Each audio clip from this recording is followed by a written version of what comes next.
அனைவருக்கும் வணக்கம். நான் லதா. இன்றைக்கி நம்ம சேனலில் சிறப்பான ஒரு வீடியோ பதிவு. அதாவது வீட்டில் இருக்க பெண்கள் ஹவுஸ் ஒய்ஃபை கேட்டால் என்ன சொல்லுவாங்கன்னா, நீங்கள் என்ன பண்ணுறீங்கம்மான்னு கேட்டிங்கன்னா அவங்க சொல்கிற பதில் என்னென்னா, நான் சும்மா தான் இருக்கேன் வீட்டில் அப்படின்னுவாங்க. சரி, ஹவுஸ் ஒய்ஃப்லாம் வீட்டில் சும்மா தான் இருக்காங்களா அப்படின்னு எனக்கே ஒரு டவுட் வந்துருச்சு. அப்போது நான் யோசித்து பார்த்தேன், ஹவுஸ் ஒய்ஃப் ஏன் அந்த பதிலை அவங்க சொல்கிறாங்க, வீட்டில் சும்மா தான் இருக்கேன்னு.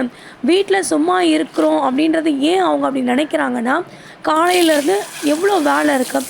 காலையில் எழுந்துறதுலேருந்து வாசல் தெளித்து கோலம் போட்டு டீ வச்சு சாப்பாடு செஞ்சு அதுக்கப்புறம் டிஃபன் ரெடி பண்ணி குழந்தைங்கள கிளப்பி விட்டு அதுக்கப்புறம் அவங்க வீட்டில் இருக்க அவங்க ஹஸ்பண்ட் அவங்களுக்கு எல்லாமே செஞ்சு கொடுத்து அவங்களுக்கு சாப்பாடு பேக் பண்ணி கொடுத்து அதுக்கப்புறம் வீட்டில் வந்து மற்ற வேலைகள் துணி துவைக்கிறது, சாமான் தைக்கிறது, வீட்டை ஏற கட்டுறது, வீட்டுக்கு தேவையான பொருட்கள் வாங்கிறது, இது இல்லாமல் ரேஷனுக்கு போகிறது, காய்கறிகள் வாங்கிறது, வெளியே சம்மந்தப்பட்ட ஒரு பேங்க்கு போகிறது, இந்த மாதிரி ஏகப்பட்ட வேலைகள் அவங்களுக்கு இருக்குது.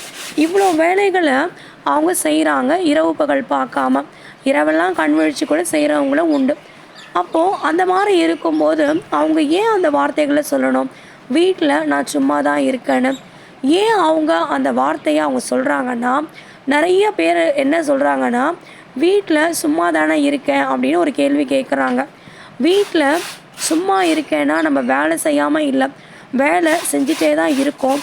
ஆனால் அவங்க பார்க்குற விதம், நீ வீட்டில் சும்மா தான் இருக்க அப்படின்னு அசால்ட்டாக சொல்லிட்டு போயிடுவாங்க. காரணம் என்னன்னா, நாம் சம்பாதிக்கலை. வேலைக்கு போகிறவங்க வேலைக்கு போயிட்டு சம்பாதிச்சுட்டு வரும்போது வீட்டில் நீ சும்மா தான் இருக்க, நீ சும்மா தான் இருக்கன்னு சொல்லியே நம்ம வீட்டில் சும்மா தான் இருக்கோன்னு நம்மளே நம்ப ஆரம்பிச்சிடுறோம். அதுதான் அங்கே நாம் பண்ணுற ஒரு பெரிய தப்பு. இதை எப்படி நம்ம மாற்றலாம்? வீட்டில் நான் சும்மா தான் இருக்கன்றத நாம் ஏற்கனவே நம்ம நிறைய வேலைகளை காலையிலேருந்து நைட்டு வரைக்கும் செய்துகிட்டே வந்துட்டு இருந்தாலும் கூட நம்மக்கிட்ட அந்த வேலைக்கு போய் அவங்க சம்பாதிக்கிறவங்கள கூட கம்பேர் பண்ணி பார்க்கும்போது நாம் வீட்டில் சும்மா தான் இருக்கோம் அப்படின்ற ஒரு தாழ்வு மனப்பான்மை நம்மளுக்கே வந்துடுது. அதனால் நம்ம என்ன பண்ணணும், நம்ம வாழ்க்கையில் ஒவ்வொருத்தருக்குமே நிறைய கோல்ஸ் இருக்கும், கனவுகள் இருக்கும். அந்த கனவுகளை உயிர் கொடுத்து அந்த கனவுகளை நிஜமாக்க நாம் உழைக்க ஆரம்பிக்கணும். ஒரு நாளில் நாம் 8 மணி நேரமாவது நிறைய வேலைகள் காலையில் ஒரு 5 மணிலேருந்து இரவு தூங்க போகிற ஒரு 10 மணி வரைக்குமே குறைஞ்சது ஒரு 8லேருந்து 12 மணி நேரம் வீட்டில் வேலை அதிகமாக தான் இருக்குது. ஆனால் நம்ம கனவுகளுக்குன்னு நம்ம இடம் கொடுத்து நம்ம கனவுகளுக்காக நேரம் குறைந்தது ஒரு 2 மணி நேரமாவது நாம் ஒதுக்கி நம்ம கனவுகளுக்காக நாம் உழைச்சி அந்த கனவுகளை நினைவாக்கி நாம் சாதித்து காமிக்கணும். நாம் பிறந்தோம், நாம் வளர்ந்தோம், நாம் எல்லாருக்குமே நம்ம கடமைகளை செய்து நம்மளுடைய வாழ்க்கையில் நம்மளுடைய கனவுகளுக்குன்னு நம்ம வாழாதையே போயிடுறோம். நிறைய பேர் வீட்டில் ஹவுஸ் ஒய்ஃப்ன்ற பேரில். அதனால் அந்த தலையெழுத்தை நீங்கள் மாற்றணும். நம்மளோட தலையெழுத்தை நம்ம தான் மாற்றணும். நிச்சயமாக நம்மளுடைய விதின்றது நம்ம கையில் தான் இருக்குது. நம்மளுடைய விதியை நாம் தான் உருவாக்குறோம். நாம் தான் அதுக்காக பாடுபட்டு நம்மளுடைய விதியை தலையெழுத்தை மாற்றணுன்றதை உங்கள் எல்லாருக்குமே நான் சொல்லிக்கிறேன். வாழ்க்கையில் வெற்றி பெற்றவங்க, முக்கியமாக பெண்கள் எல்லாருமே பல போராட்டங்களை கடந்து வந்தவங்க தான். அதனால் நீங்கள் போராடுற காலத்தில் யாருமே உங்களுக்கு துணையாக இருக்க மாட்டாங்க.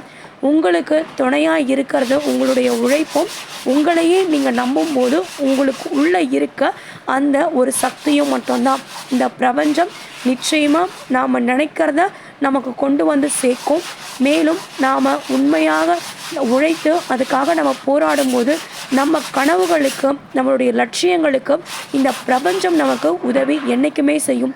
இன்றைக்கி நம்மளை பார்த்து யார் வேணால் சிரிக்கலாம், யார் வேணால் கேவலமாக பேசலாம், யார் வேணால் நம்மளை பார்த்து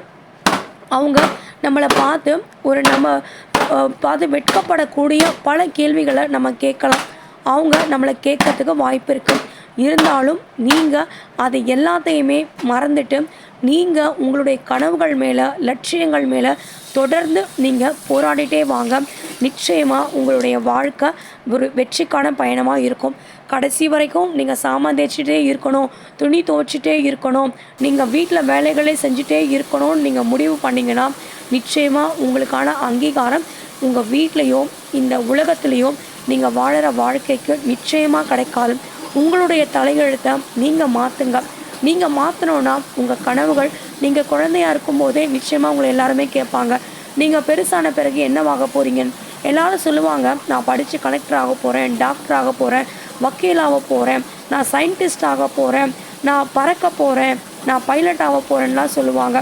ஆனால் அதில் எத்தனை பேர் ஜெயிச்சு எத்தனை பேர் சாதிச்சிருக்காங்க அப்படின்றது நம்ம யாருக்குமே தெரியாது. ஆனால் அதில் மிக குறைவானவங்க தான் ஜெயிச்சிருக்காங்க. காரணம் என்னன்னா, அவங்களுக்கு அந்த வாழ்க்கையில் இருக்கிற அந்த போராட்டங்களை கடந்து அவங்களால வெளியில் வர முடியல. அந்த வாழ்க்கைக்கான போராட்டத்துக்குள்ளேயே சிக்கி சிக்கி சிக்கி சிக்கி அவங்க கடைசியில் இந்த வாழ்க்கையே நம்மளுக்கு போதும், நம்மளுடைய கனவுகள் கனவாகவே போகட்டும்னு முடிவோடு இருக்காங்க. ஆனால் நீங்கள் யாருமே அந்த மாதிரி இருக்காதீங்க. நீங்கள் உங்களுக்கான வேலைகள், உங்களுக்கான கடமைகள், உங்களுடைய உழைப்பு, நிச்சயமாக நீங்கள் மற்றவங்களுக்காக செய்கிற வேலைகள், குடும்பத்துக்காக செய்கிற வேலைகளை தொடர்ந்து செய்யுங்க. அதே சமயம் உங்களுடைய கனவுகளுக்காக, உங்களுடைய லட்சியங்களுக்காக, உங்களுடைய எதிர்கால வாழ்க்கைக்காக நீங்கள் பிறந்ததற்கான ஒரு அர்த்தத்தை நிச்சயமாக நீங்கள் தேடும்போது உங்களுடைய வாழ்க்கை மிக அழகாக மாறும். அப்படின்றது தான். எடுத்த உடனே எந்த செயல்கள் செய்யும் பொழுதும் உங்களை கண்டிப்பாக பார்த்து சிரிப்பாங்க. நான் யூடியூப் முதல்ல எடுக்க ஆரம்பிக்கும் போது எல்லாருமே என்னை பார்த்து சிரித்தாங்க. நிறைய பேர் என்னை பார்த்து என்னுடைய முகத்துக்கு நேராகவே என்னை பார்த்து சிரித்தாங்க. அப்போது நான் அதை நான் ரொம்ப நினச்சி கவலைப்பட்டேன். ஆனால் சிரித்தவங்க யாருமே எனக்கு அவங்க ஒரு நல்ல வார்த்தை சொல்லலை. நீ ஜெயிச்சிடுவ, நீ கண்டிப்பாக நீ ஜெயிச்சு யூடியூப்பில் நீ சக்ஸஸாக நீ யூடியூபோட பார்ட்னர் ஆவ, உனக்கு மானிட்டைசேஷன் ஆகும், நீ சம்பாதிப்ப, உனக்கு டாலர் ஏர்ன் பண்ண முடியும்னு யாருமே எனக்கு சொல்லலை. ஆனால் நான் என்னையே நான் நம்பினேன். அதுக்காக நான் போராடினேன், முயற்சி பண்ணேன். இன்றைக்கி நான் மானிட்டைசேஷன் என்னோடய சேனல் ஆகியிருக்கேன். அதனால் நான் தொடர்ந்து டிஎன்பிஎஸ்சி எக்ஸாமுக்காகவும் நான் படிச்சுட்ருக்கேன். வீட்டில் நிறைய வேலைங்க இருக்குது, எல்லா வேலையும் நான் செய்யணும். இருந்தாலும் தொடர்ந்து நான் படிக்கிறேன். என்னோடய யூடியூப்காக நான் ஒர்க் பண்ணுறேன். என் குழந்தைக்காக நான் பாடுபடுறேன். என் குடும்பத்தில் எல்லா வேலையும் நான் செய்கிறேன். என்னோடய சமூகத்தில் எந்த வேலை கேட்டாலும் அவங்களுக்கும் நான் போய் செஞ்சு கொடுக்குறேன். ஸோ அதனால் உங்களுடைய கனவுகள் நிச்சயமாக ஒரு நாள் நிஜமாகும். நாம் வீட்டுக்குள்ளேயே அந்த 4 செவரையே பார்த்துட்ருக்கணுன்ற தலையெழுத்தை மாற்றி பாரதி சொன்ன புதுமை பெண்ணாக நீங்கள் மாறணுன்றது என்னுடைய விருப்பம். நிச்சயமாக நீங்கள் எல்லாருமே ஜெயிப்பீங்க. இந்த பதிவு உண்மையாலுமே வீட்டில் உழைக்கிற பெண்களுக்காக நான் சமர்ப்பணம் பண்ணுறேன். அவங்க நிச்சயமாக ஜெயிச்சு வெளியில் வரணும். அதனால் இனிமேல்ட்டு வீட்டில் இருக்கியா அப்படின்னு கேட்டால் நான் சும்மா தான் வீட்டில் இருக்கேன்னு என்றைக்குமே பதில் சொல்லாதீங்க. நான் உழைக்கிறேன், நான் கஷ்டப்படுறேன், நான் போராடுறேன், நான் ஜெயிக்கிறேன்னு உங்களுடைய வேலைகளை, உங்களுடைய உழைப்பை நீங்கள் எடுத்து பிரதிபலிங்க. நிச்சயமாக இந்த பிரபஞ்சம் உங்களுக்கு ஒரு மிகப்பெரிய ஒரு அங்கீகாரத்தை கொடுக்கும். யாருமே கொடுக்க முடியாத பெரிய மரியாதையை கொடுக்கும். யாருமே நினச்சி பார்க்க முடியாத ஒரு உயரத்தை எல்லாருமே அடைவீங்க. அப்படின்றது தான் இந்த பதிவு. பெண்களுக்காக மட்டும்தான். நிச்சயமாக நீங்கள் துணி துவைக்கிறீங்க, சாமான் தைக்கிறீங்க, சமையல் பண்ணுறீங்க, வீட்டிலையே உழன்று வேலை செய்கிறீங்க அப்படின்ற அந்த எண்ணத்தை நீங்கள் மனசில் வச்சுக்கிட்டு உங்களுடைய கனவுகளுக்காக ஒரு சில மணி நேரங்கள் ஒதுக்கி அதுக்காக நீங்கள் முயற்சி பண்ணி சாதித்து நிச்சயமாக நீங்களும் ஒரு வெற்றியானதாக வரணும்னு நான் எல்லாருக்காகவும் நான் கேட்டுக்கிறேன். இந்த பதிவு உண்மையாலுமே பயனுள்ளதாக இருக்கும்னு நினைக்கிறேன். நீங்கள் கமெண்ட் பண்ணுங்கள், லைக்ஸ் பண்ணுங்கள், ஷேர்ஸ் பண்ணுங்கள். உங்களுடைய வீட்லேயும் இதே மாதிரி தான் நீங்கள் வேலை செஞ்சுட்டே தான் இருக்கீங்களா? இல்லை உங்களுடைய கனவுகளுக்காக நீங்கள் போராடுறீங்களா, உழைக்கிறீங்களா? உங்களுடைய கனவுகள் என்ன, உங்கள் லட்சியங்கள் என்ன, அதை போராட நீங்கள் எவ்வளோ நேரம் நீங்கள் செலவு பண்ணுறீங்க அப்படின்றத நீங்கள் கமெண்ட் பண்ணி எழுதுங்க. உங்களுடைய வாழ்க்கை நிச்சயமாக உயரத்துக்கும் என்னுடைய வாழ்த்துக்கள்.